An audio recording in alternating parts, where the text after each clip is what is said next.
Word Balloon is brought to you by the League of Word Balloon Listeners.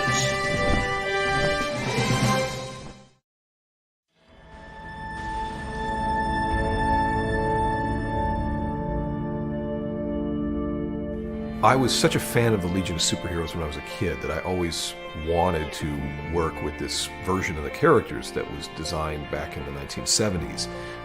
They all had kind of sexier looking costumes that provided almost bikini-like effects for a lot of the characters, both for the men and the women. And there was a sense of the liberation of the age in the 70s. Long hair came into vogue, and there was a lot of feathered hair in some of the cases for the women. And it was designed by one of my favorite costume designers, the legendary Dave Cockrum, who designed the modern X-Men as well as the original Guardians of the Galaxy. And he did this first. He gave all these redesigns to every character. So when I got to create this single painting, I had no gig that had demanded it. It wasn't a deal I had made with anybody, so I started on the piece of art, worked on it for off and on through a year, pitched it to get it made into a print, which it luckily got accepted because it otherwise is a version of the characters that was no longer standing. This was sort of my love letter to the artists that defined that era and characters that really impacted me when I was a young child.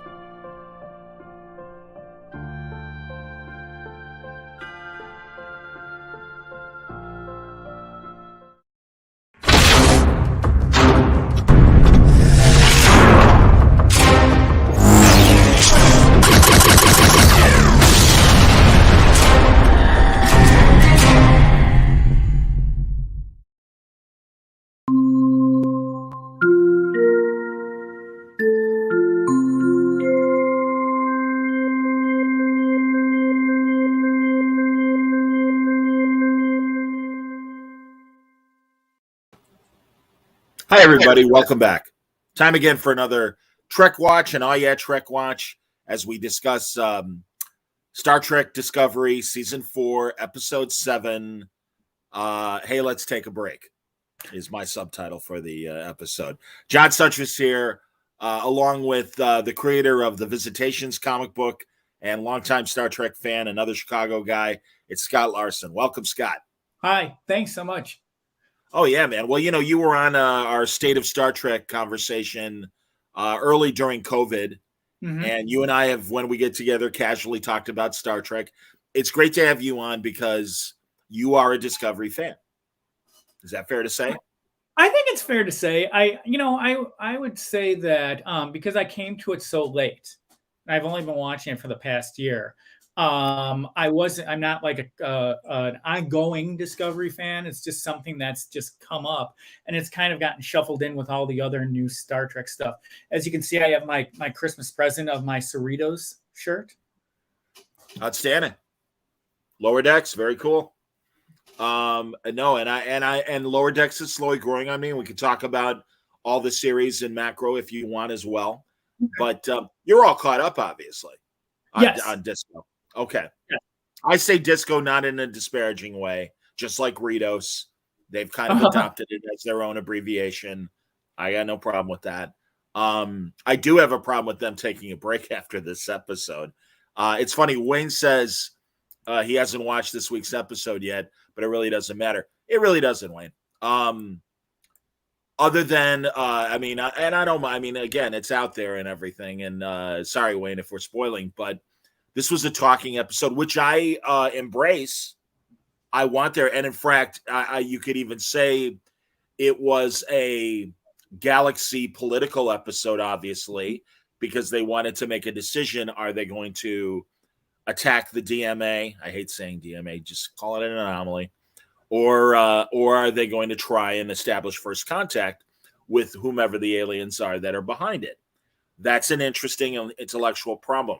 Frankly, as usual, I think they spent a little too much time being precious and overly dramatic without really getting into the nitty-gritty of really getting a chance to see not only the Federation worlds, but the ones that have since the 23rd century have left the Federation and are now outsiders, but former members of the Federation.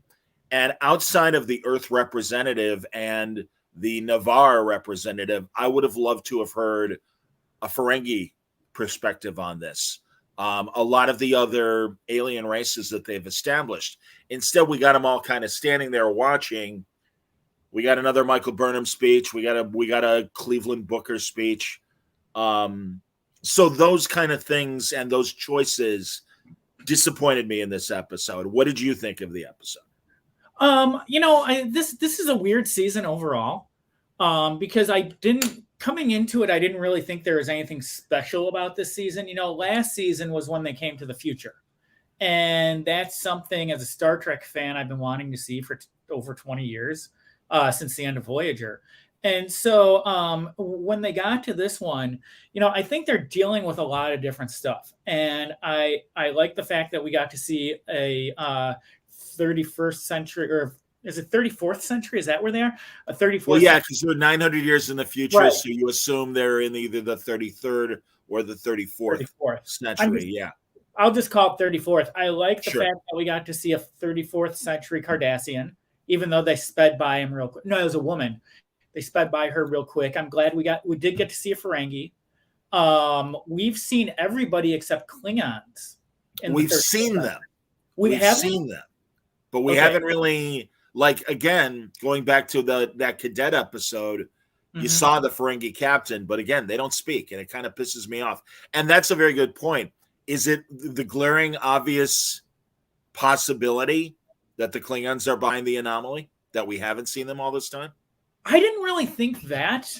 I really want it to be the Dominion or somebody else like that, because that's something that I really would like to see an update on, of what happened to the Cardassians, what happened to the Bajorans. And clearly they're still around. And we've seen a lot of Bajoran representation in this new century, and not that much Cardassian, a little bit here and there, far more than the Klingons, far more than the Ferengi. But I get the sense with this series in general, that they're still kind of trying to find their way. And I thought it was really funny because you and I have talked. The ship or the writers? The writers are still finding their way. But I thought it was really funny that you and I, we've been trading these messages on Facebook every time there's a new episode. And John is, he's always really happy when there's a new episode. And then I kind of come in and temper him down. But the thing that I find interesting is one of your quibbles with the show is that they're not being military enough. But as these episodes are going on, they're becoming more military. And I kind of wonder if they're paying attention to you. And they're like, oh, Suntress doesn't like this. Let's make it a little bit more military. But they are doing little things like that where you can see the adjustments happening almost as they're happening. It's almost like they're turning a dial as every episode goes. And they're like, is this working? Is this working? Is this working? And so, from that perspective, I think it's really interesting. I would like to have seen the other aliens talk. I generally don't like that Michael Burnham is the hero, which is a 1960s type thing. But I felt like in this episode, she had a reason to say something, as opposed to the other ones. And Book had a reason to say something as well, because he's the only person there from a planet that was destroyed. And so he gave the perspective, we should go after them and wipe them all out, I hear what you're saying. I'm looking at comments. Wayne says, if the anomaly is beyond the galaxy past the barrier, then I don't think it's the Klingons since they're in our quadrant. Well, when you watch the episode this week, Wayne, you'll get some new information in terms of possible origins of where the anomaly is coming from. I don't know what Langley's saying. He goes, I guess he's saying that they are trying to make it more military and make it more Star Trek. I absolutely agree. You see it. They're even trying to be a little more episodic, which I think is a step in the right direction. But, man, I'll tell you, once again, every goddamn episode, and I don't mind swearing. You can swear if you want to, Scott, or not. But it's still... you need to know what my feelings are. And then again, we got into Zorah's feelings even more in this episode, the AI that has suddenly become sentient. And it's like, you can't get away from that, can you? And that's why I think it was a missed opportunity in this episode. And I'm glad you agree, where literally it's like, hey, let's go around the horn. Let's look at all the other races. What do you think about this? What lingering mistrust or reasons for you leaving the Federation are there? And it's all still too simplistic. And that's really, really disappointing to me. We don't know who's still in the Federation, who isn't.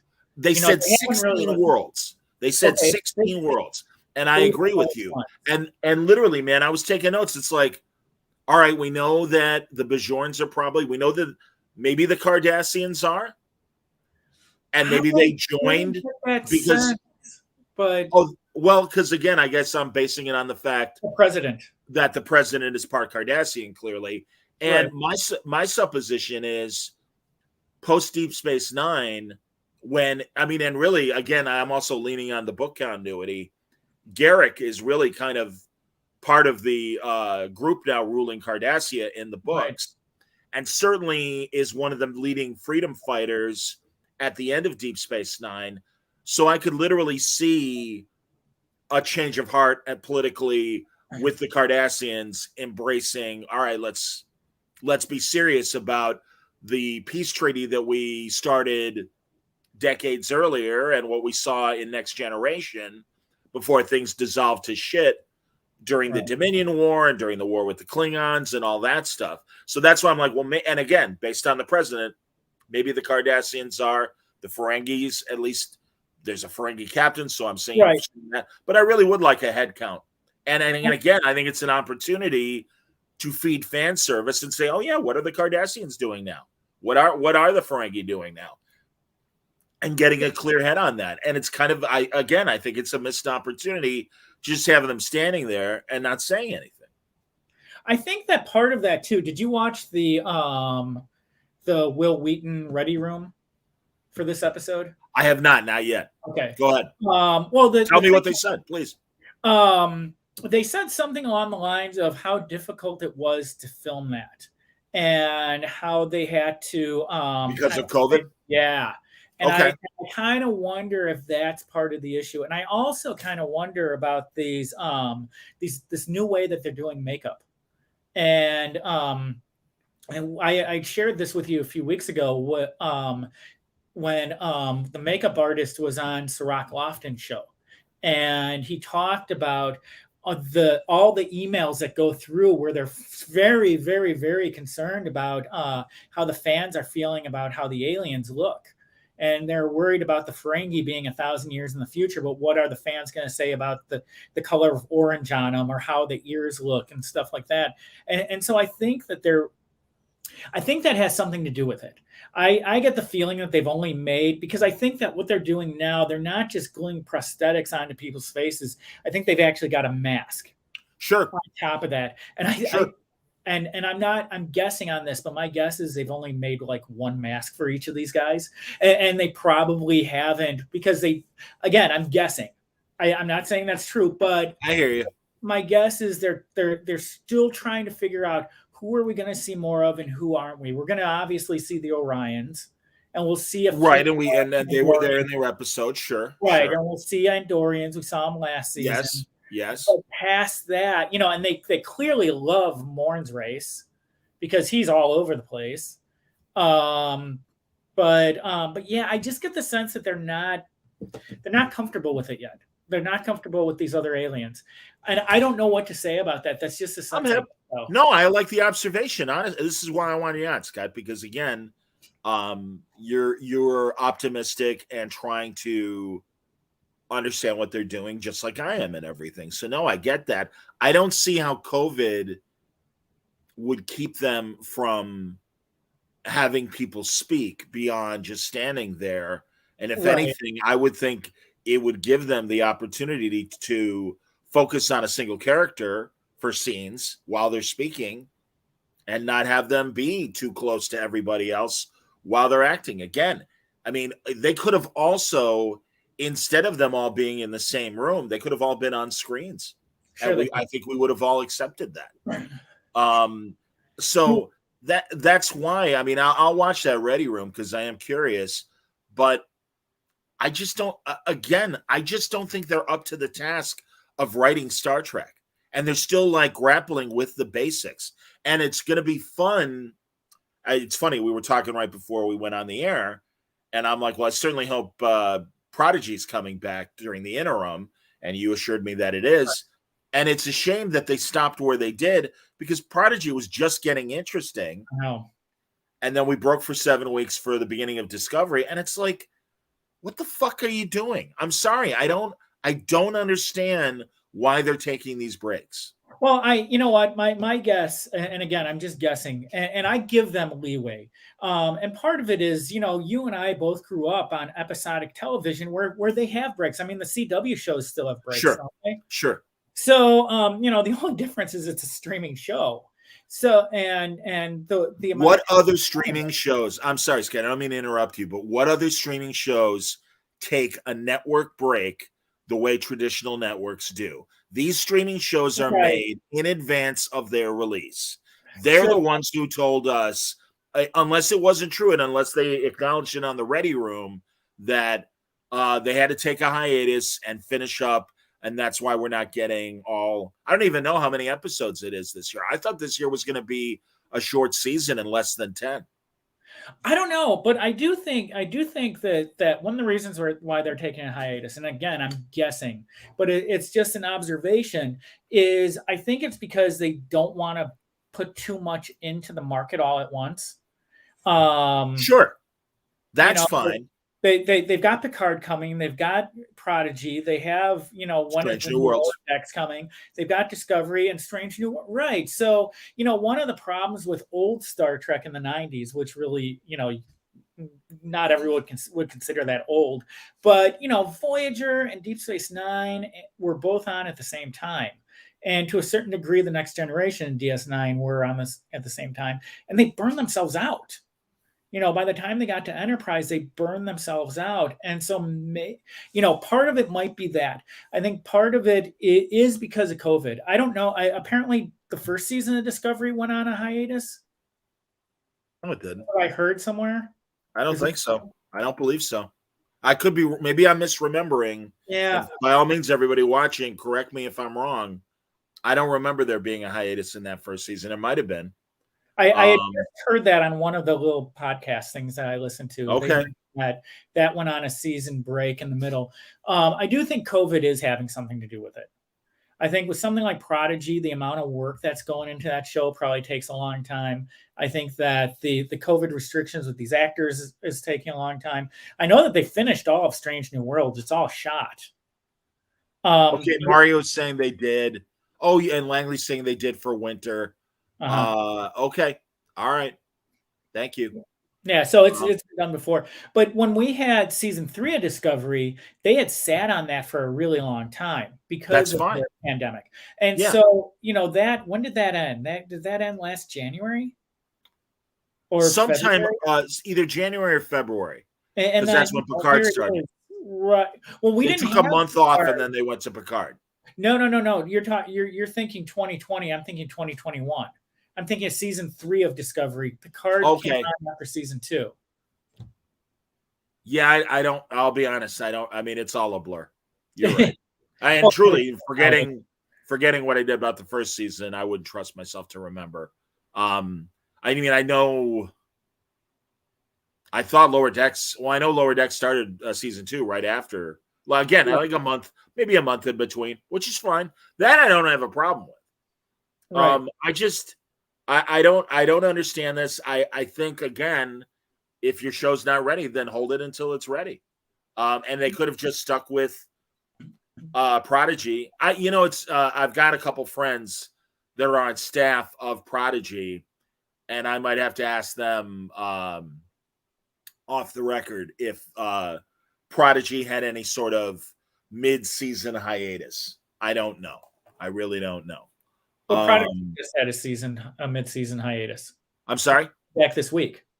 Well, that's what I'm saying. I don't know if the hiatus was from a production standpoint or we want to get Discovery back as well.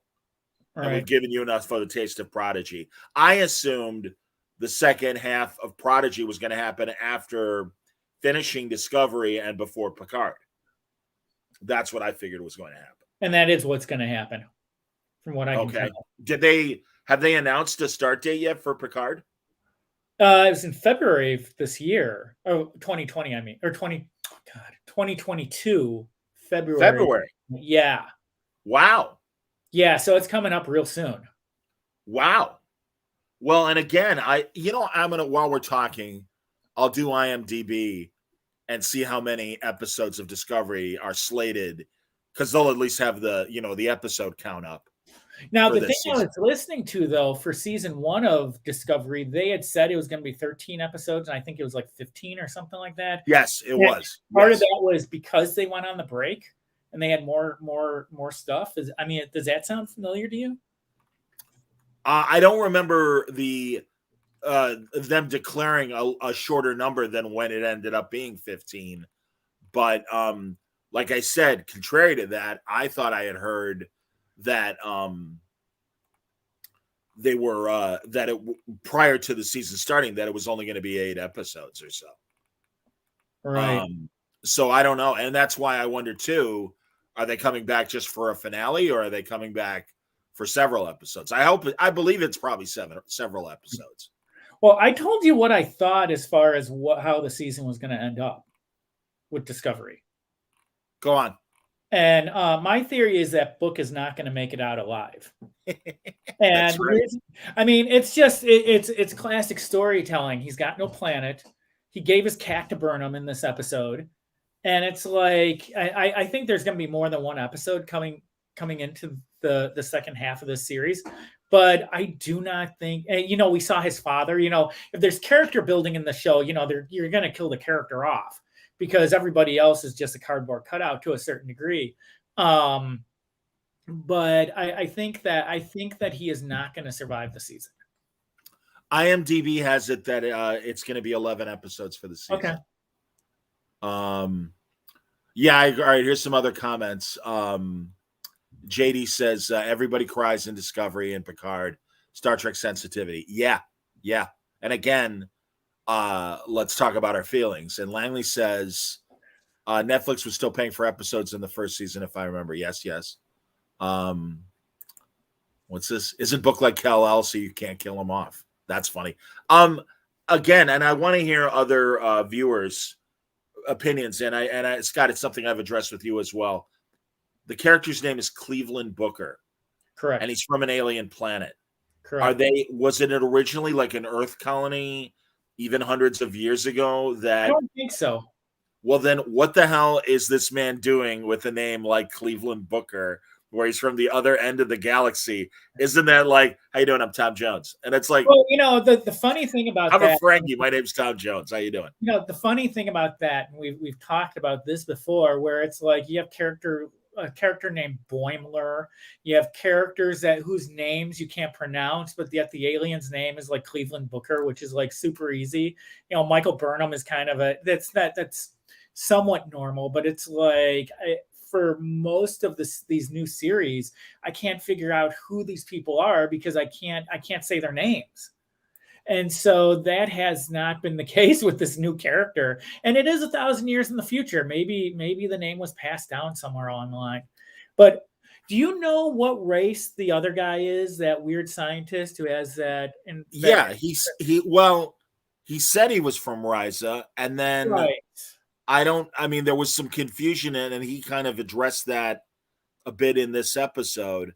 Again, what's Risa's viewpoint on the anomaly? I did like in the earlier episode when he said my planet, is a pleasure planet, and people with serious thoughts are really not welcome there. Mm-hmm. And that's why he felt alienated from his own planet.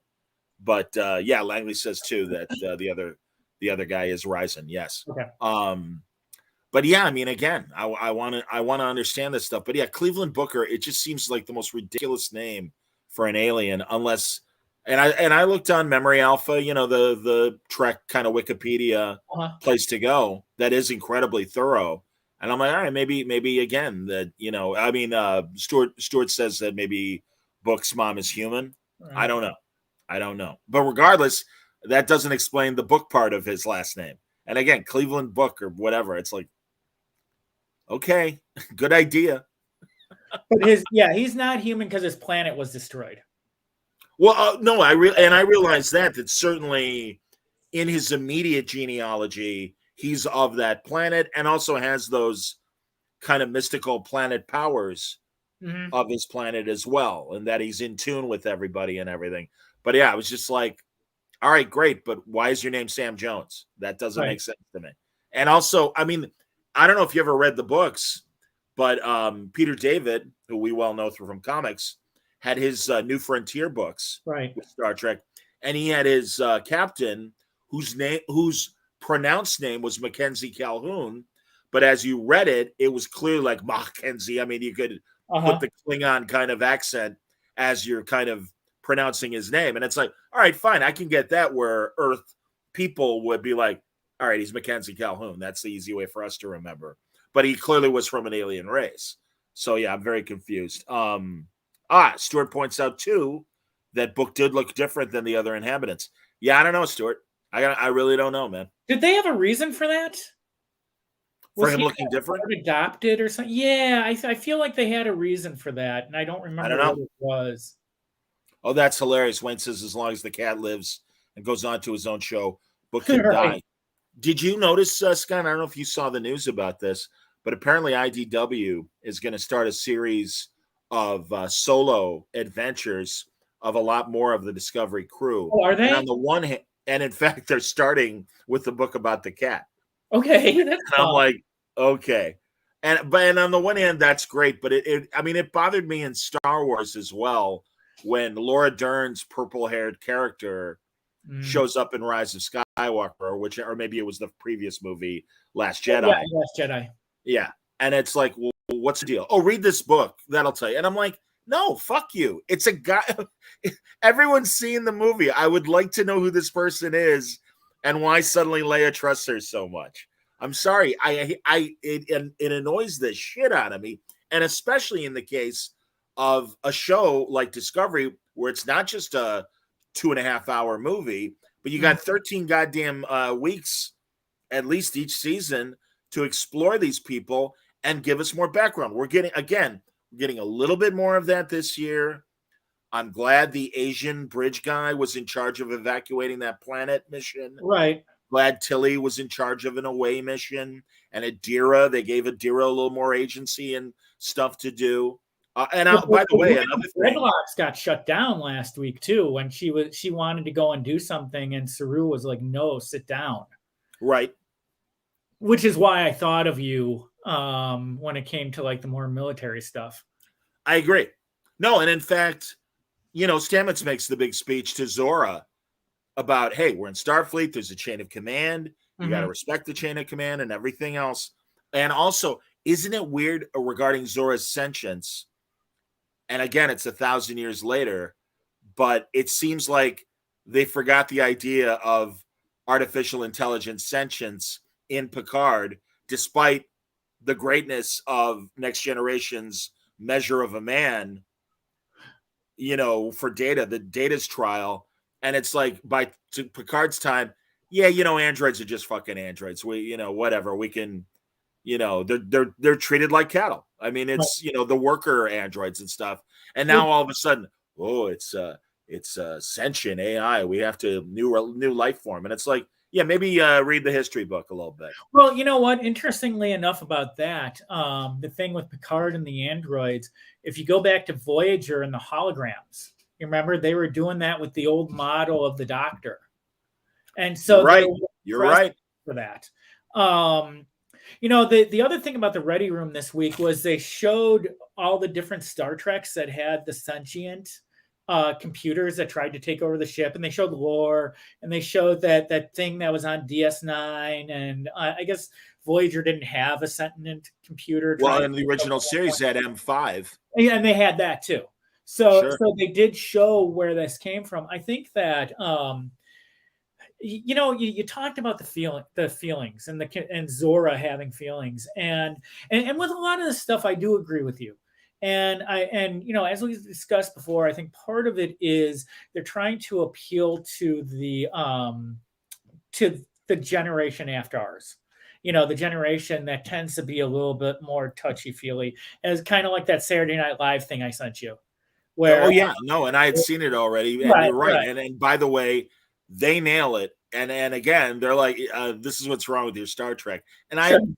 Scott, I get that, but it's still an action adventure sci-fi show. Well, And again, they make you stop, and it's like, hold on, before we have to do the important thing, I need to tell you how this makes me feel.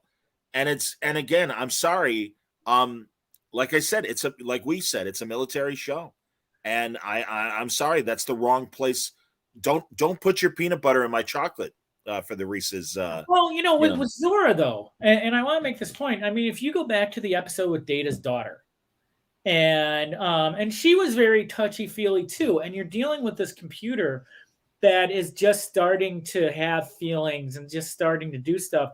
I mean, seeing her dreams was a little weird, but it's I don't think that was really out of context, having her kind of be more feeling oriented because she was a computer, because she's new to this, because, anytime they show somebody with emotions, it's like Data in Generations. His emotions were all over the place. It was a mess. Sure. And so I felt like with that aspect of it, I didn't have a problem with that. With some of the bridge crew, yeah, they need to grow up a little bit.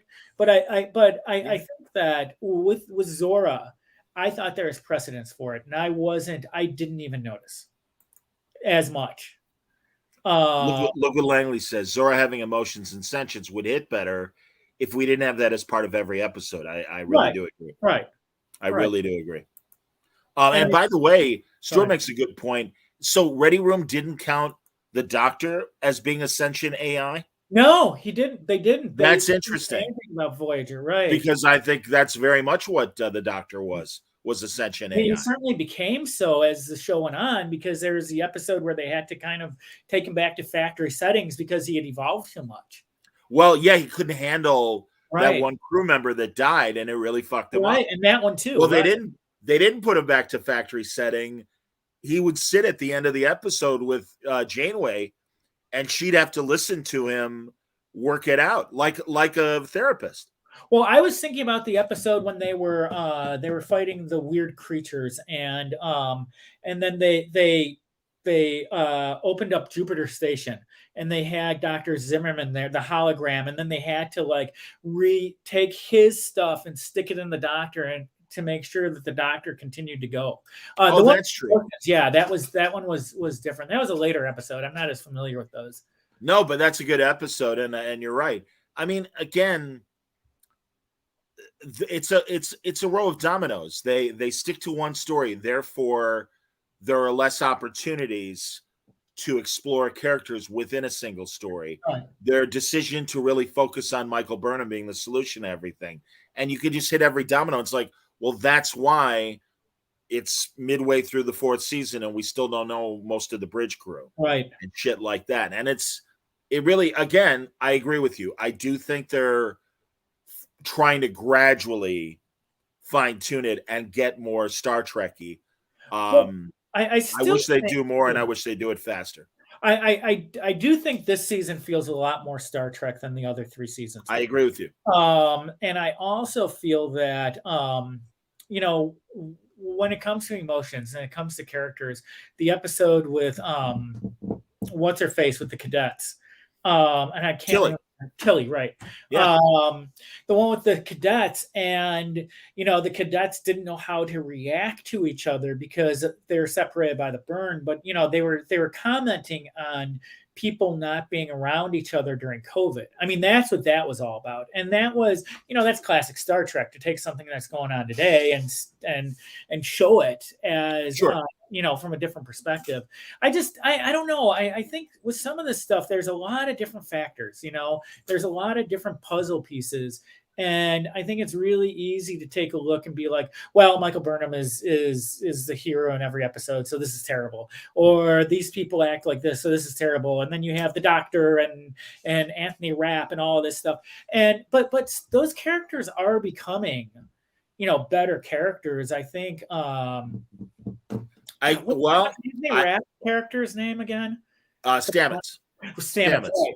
I mean, I got the sense that from that pilot episode in season 1, he was supposed to be a much different character than he ended up being. She walked in and everybody was giving her the stink eye, and he was one of them. And yet they haven't shown enough of the crew. They just haven't. No. Getting around it.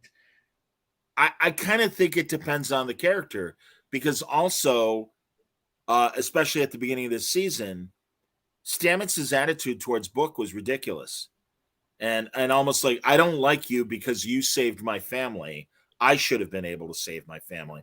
And again, it's like, you're in fucking Starfleet. You are in a team situation. You should be saying, thank you for saving my family. I'm sure I will save you in some way should the situation arise. And he's gotten there now. But again, I just don't buy that attitude being in Starfleet. Well, you would have been drummed out. You would have been Captain Merrick from the Roman planet, right, who was, not good enough to join Starfleet. I mean, that's the thing, man. I don't think it's asking too much to adhere to those kinds of Star Trek traditions of, no, we're Starfleet. And they keep even saying it in addressing this anomaly. We are the Federation. We believe in a unified front, and our first instinct is try and address this peacefully. We all know that. Now, I'll get, and I understand with the burn, the other planets were disconnected for over 100 years. And again, but they do it within their own crew. And right. It's like, well, you're supposed to be this glowing example, and yet you got these like shitty individual moments from your crew. But that, I'm sorry, I'm just not used to seeing, and I don't think belongs in a military situation, and certainly not in Star Trek military. Sure, but here's the thing about that, and here's the counterpoint to that is they're supposed to be human beings. And, when you go back to Gene Roddenberry, human beings were all perfect by that point. And you get to DS9 and, what did Quark say? You take away their root beer and you take away and then all of a sudden they become like just like the Ferengi. Absolutely. Right. Yes. And I like that. With Stamets, these characters, they're all going through some kind of PTSD because they came into the future. And the other thing is his relationship with Book. Book is apparently, the whole spore drive just confuses me, so I try not to think about it. But it's just like, yeah, okay, whatever. Fine, I'll just go with it. And I just don't give it any consideration because it's just not worth it. But it, isn't Book the only other person who can do the spore drive? Yes. And so by him coming in, and yes, you can be as military as you want to be, but by him coming in, all of a sudden he's taking away what makes Stamets special. And so you don't buy that, huh? No, I understand what you're saying, and I agree. And of course, Book is not, and I know you're not saying this, but Book shouldn't be under the same rules that Stamets is. But right. I just think his level of jealousy is it's something that I think in his cadet days it would have been like, you better get over this if you want to stay in this business. Sure. Otherwise, get the fuck out, join Captain Merrick on a freighter, and don't be in don't be in Starfleet. And I mean, that's the thing. I just think they've established that. And in fact, I think what DS9 did in a great way was remind the Starfleet people, hey, you might have figured out all your shit, but it's a big galaxy, and you're going to have to deal with aliens who don't. I mean, that was the mistake that I wish Enterprise, they had it in the pilot. If you remember when T'Pol and what's his face, the guy. Trip. Right. Yeah, and they saw the alien mother with the baby, and he's trying to teach her how to breathe, and he's like, "Hey, quit bothering the kid." And T'Pol's like, "No. she's weaning him off of that breathing apparatus to breathe normally. It's a big galaxy. You don't know everything. Right. Whereas what we got with Enterprise was, these humans, they seem to bring something to the table that we never had. And we're getting that from Burnham. And man, sure, my buddy Larry Young nailed it when he pointed out they're from 1,000 years in the past. That's like a Viking being revived today. And it's like, hey, you know how to solve this problem? Okay, get a goat, sacrifice it to Odin, and all your problems will be fine. However, and I agree with that. However, the thing about that is, and I'm not just trying to like debate every single point, but yeah, they're 1,000 years in the future. But how long was everybody separated because of the burn? About 150 years or so. 150 years. So you've got an entire generation or so, and then you have these people where, their technology is like caveman technology, but they are more experienced in people being together and working together and expressing their emotions clearly.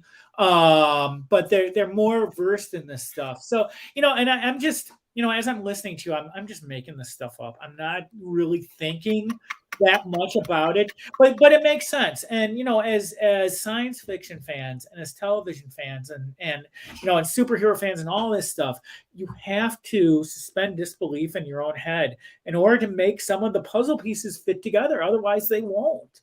And then you'll be like, oh, this sucks. Well, or on the other hand, you need to be consistent, and they have the problem of every other version of Star Trek being available to us to compare new Star Trek to. Sure. So for it to change as radically as it has, radically in my opinion, that's a tall order. And I know, watching the same documentaries that you've watched as well, people like Brandon Braga and others saying, man, it was really hard to come up with an original idea when you were faced with the fact that there were a couple hundred other episodes of previous seasons to almost at sometimes be a roadblock and say, yeah, Discovery or the Enterprise already did that, or the original series already did that. I don't know. Well, the other thing that I find really interesting about this season is, he absolutely would flunk a psych review. He's not really a stable guy. But, the other thing that I'm finding really interesting about this is the absence of any DS9 stuff. I mean, we have the Morn type character in the background. We've got the Ferengi at the bar and the Dark Game, which is all great. But they name dropped Voyager how many times in this episode? They've name dropped Enterprise. Where is DS9? And I saw one of the interviews with the writers last season, and one of them had a model of DS9 behind her on the shelf. And so there's, and I kind of wonder if they're planning something with this, and like you said, maybe it is the Dominion, right? And again, you could say that the anomaly is almost, if not using wormholes, somehow the fact that it's able to appear and disappear suggests some sort of infinite speed or whatever. And you might be right. And I hope you're correct about that it is the Dominion or something. I don't think I will be. It'll be something weird. Probably not. Because the other thing too is, a lot of times for them to go back, and I don't know if this counts as alien races or not, and especially given that we've already seen the Ferengi and some of the other established aliens like Andorians and the like. I do know that from a specific character standpoint, sometimes the Writers Guild will make them honor whoever created that character and needs to get royalties. Mm-hmm. And in fact, I was just listening to the Trexperts show where they go back and look at old episodes and will do a commentary for the episode. And it was one of the Enterprise episodes where T'Pol and Trip go back to Vulcan, and Joanna Cassidy plays T'Pol's mother. And they were talking about how they wanted, there was another Vulcan freedom fighter, and they wanted it to be T'Pau. Well, no, they said they wanted T'Pol to be T'Pau. And they're like, the royalties for that to happen would have screwed up the budget. Oh, that's interesting. So that's why T'Pol was created, but they were able to do it for the one episode and have T'Pau be in that episode and everything. So yeah, a young T'Pau. Right.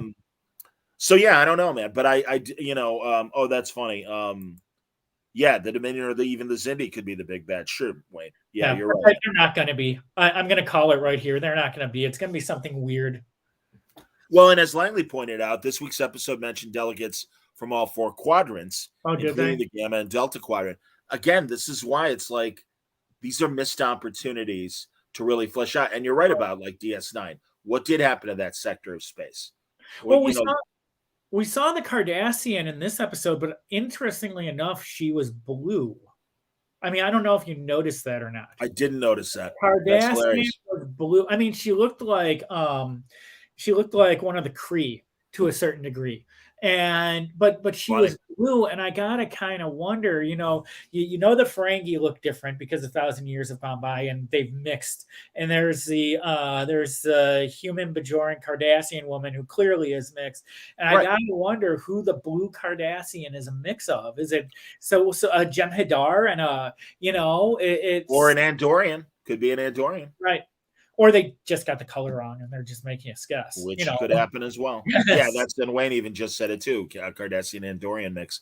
No, I agree. Again, I think these are interesting avenues that would provide fun for us longtime fans that wouldn't get in the way of telling the big story that they're telling. Right. And I don't know why they're not taking those opportunities. I think they just haven't gotten there yet. And I know that sounds weird.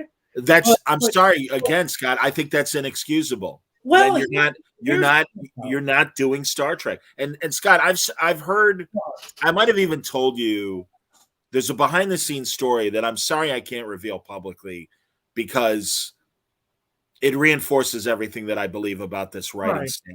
That they just, what I can tell you generally is, based on what I've learned from people, not my friends who are working on Prodigy, but an outside writing source that contributed to the show, it was glaring to that person that the main people in charge are not going through the old shows as carefully as they should. They really only understand the broadest strokes of Star Trek. Their lack of information is frankly embarrassing. And I'll tell you when we're done off the air. And I'll see if that was an old story, though, wasn't it? I'm sorry? That was we're being really cryptic, but that was an old story, wasn't it? We'll have to talk about it afterwards. Okay. It's recent enough that again typifies the people that are in charge. See, the thing is, what I'm seeing in these shows, whether it's it's like last episode with the pattern buffer. Yes, that was clearly something out of the Next Generation. Oh, absolutely, 100%. When I was talking to my wife about it, I'm like, I said to her, "Oh, hey, I wonder if they're going to end up in the holodeck in one of Julian Bashir's spy things." It's there. I think that when they started the show, they had absolutely no clue what they were doing, and they were going by whatever. I mean, it's clear. You don't do blue Klingons and think you know what you're doing. But and they were going by the J.J. Abrams, just forget continuity and just do what you want to do. And and as sci-fi and comic fans, we've certainly seen a lot of that over the course of the past 20 or so years in all kinds of different media. But it's like I said earlier, it does feel like they're turning the dial. And if they're turning the dial and they're doing things like the pattern buffer stuff, that episode with Tilly was a classic Star Trek episode. Absolutely. Classic. And I didn't feel that about the first season. That first season, there was that time travel episode, which I actually found really annoying. But yeah, I mean, yeah, it's for Langley. I feel like that's how it started out for sure. I don't know if I feel that way now. I feel like they're really putting an effort. Well, Langley's quote for the audio audience: Discovery's always come across as a show written by casual nerds that watch Star Trek every once in a while on a Sunday afternoon. Yeah. again, it's getting better. Honestly, I believe, and in fact, um, I believe it was. I'm trying to find the quote from Mario, and he says, "John, I think you got to stop giving the show the benefit of the doubt that it's going to be anything like old Star Trek. They've had 3+ years. This show is all about forced representation agenda, not good for sci-fi stories." No, I do think, Mario, as Scott has said as well, I do think they are listening to the audience that doesn't like it and are hearing them say, "Well, what don't you like?" Well, it's not Star Trek because A, B, and C. And I do think they are listening. And I Right. do think, like you said, I think they're slowly tweaking. It'll be interesting to see if there is a 5th season. I'm assuming there will be. Oh, What that'll they be do good. in the next Sure. season. Well, the other thing And too. again, the other shows, I think Strange New Worlds is an opportunity to start with a semi-clean slate. I think we'll see how Picard is on the second season compared to the first season. I think as much as I shit on all new Star Trek, I think Lower Decks got better. And frankly, I think Prodigy is the best of the bunch. I really feel like when this group of people got the franchise, when it dropped in their lap, however that happened, and my guess is somebody didn't say, "Hey, let's have an idea, let's go and do this." Somebody at Paramount was like, "Here, we'll just give this to them and hope for the best." And I think that they clearly had no clue what they were doing. And I say that with all the love in my heart. They had no clue. And it seems to me like, if let's say there's a group of people standing on the beach and they want to walk into the water and see what's out there, and it's like, "Okay, Discovery, you go first." And then as soon as it like goes into the deep end, it's like, "Okay, we'll like adjust it for Picard and then send him out." And then I mean, that's what it feels like. And I think as this stuff keeps building, Discovery is turning into more of a traditional Star Trek show. For all intents and purposes. Picard, that first episode of Picard was phenomenal. I agree. And I understand, that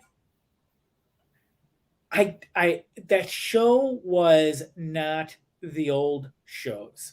And I enjoyed the show. I feel like I want to go back and rewatch that first season.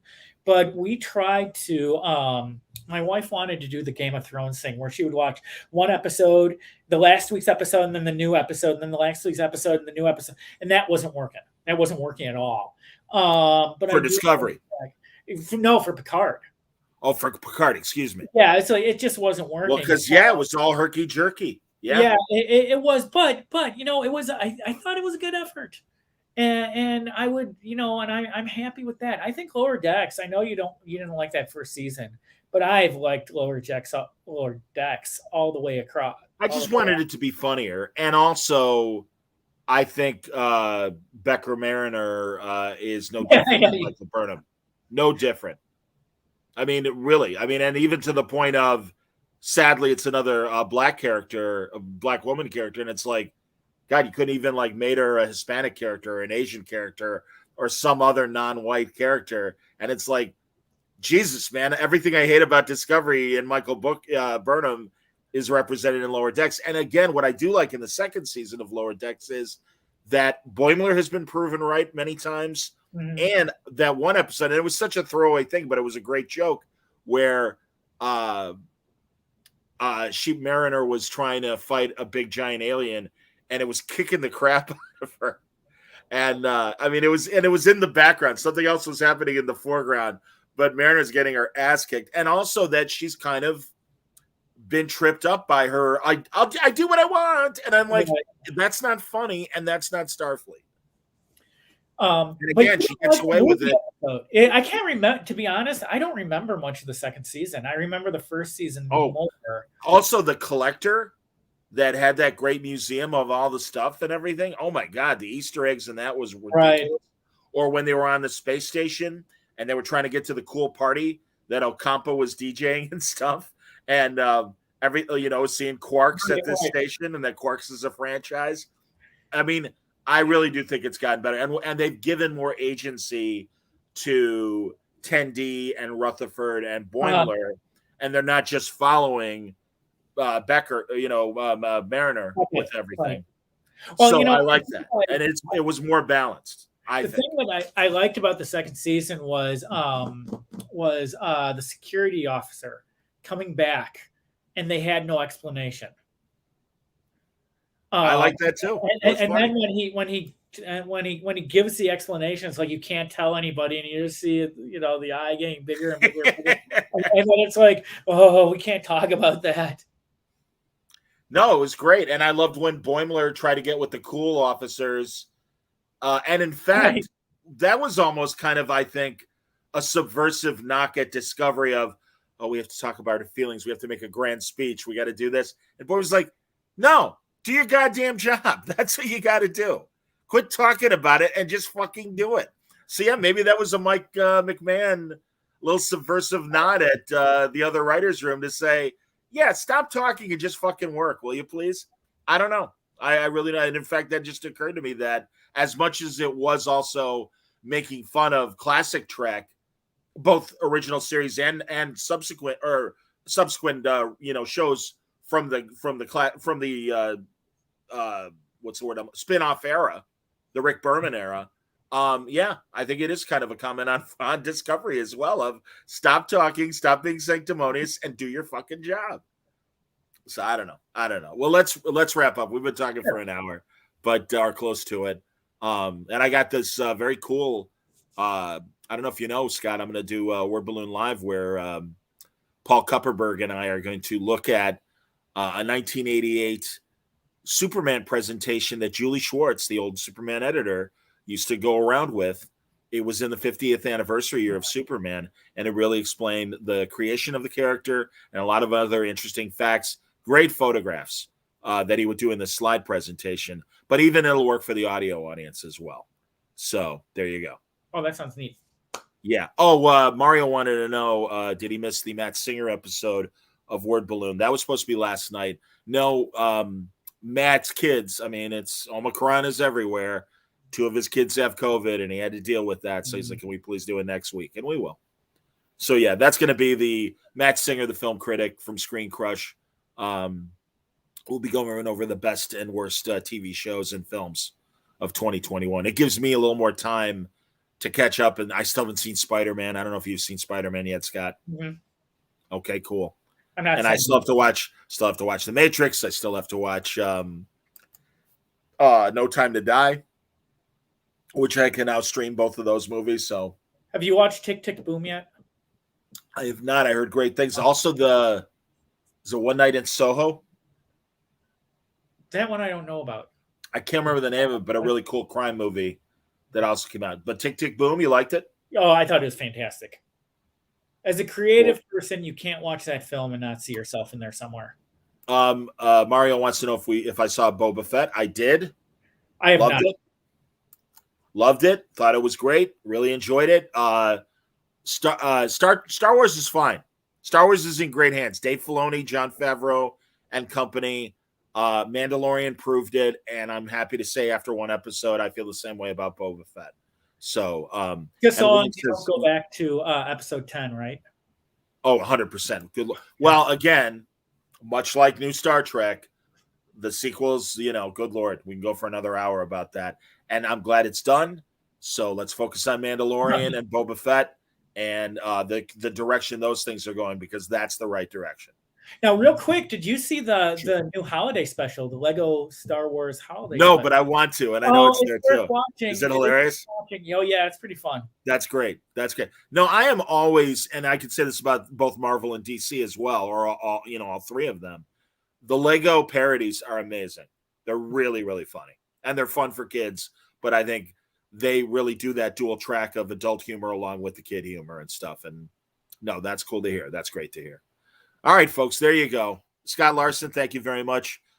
Visitations, a fantastic supernatural look at Chicago and its history, and a great comic book. And, where's the best place for them to purchase the book and check out your stuff?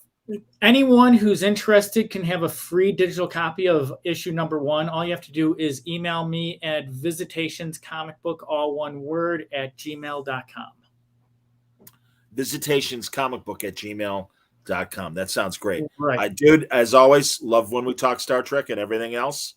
Thanks for hanging out today. You'll have to come back and we'll do another one. Anytime. All right, man. And yeah, let's all look forward to next week, the return of Prodigy, and see what that brings. And we'll wait for February 10th to see the continuation of Discovery. Thanks a lot for watching, everybody. Take care.